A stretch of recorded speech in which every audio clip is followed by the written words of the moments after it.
Hey everybody, it's Jason Blaha here, and yes, I know I've done this question over and over and over again, but people always ask, and I even had to tell the person there, hey guys, my subscribers are going to get pissed at me if I make another video on this. But I've come to the realization with this specific question, because I have so much training footage out there and I train this way, it literally doesn't matter if I make this video again every single month, because there's going to be thousands of people who watch who haven't seen the video, because the majority of YouTube users don't actually use the channel search engines to see if someone has made 5 or 6 videos on a topic or not. So this is one of those that every time I make it, thousands of people were not familiar with it. So I'm just going to cover it very briefly this time. Basically, without going into full detail, yes, eccentric loading, the lowering of a weight on an exercise, is a valuable tool for gaining muscle mass. It is absolutely not an essential tool, and it is even an essential tool to gain maximal muscle mass. It's just one tool in the toolbox. You either have to do a concentric or an eccentric rep. In many cases, you're better doing both, but you can actually make maximum gains just doing one or the other. It's just on a lot of exercises, it would be very difficult to do just one or the other. There have been countless world-class strength coaches who have found that even doing concentric only training, if a sufficient volume and workload is used, actually can put maximum size on their athletes and actually take them up into new weight classes. It isn't essential.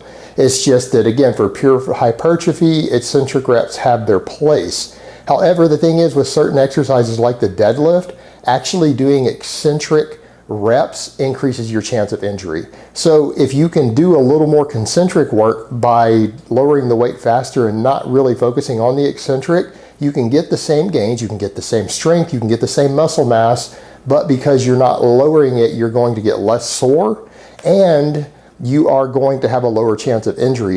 You get most of your soreness from training from eccentric reps. And if you're someone like me who likes to deadlift 2 or 3 times a week, fairly heavy, it's one of my favorite exercises. It's a mainstay in my training. I consider it to be my single most important exercise in my routine, so I tend to do it very frequently and with a pretty high intensity level. So accordingly, by skipping the eccentrics, I don't get sore from it. That's really important so that I can continue to deadlift heavy.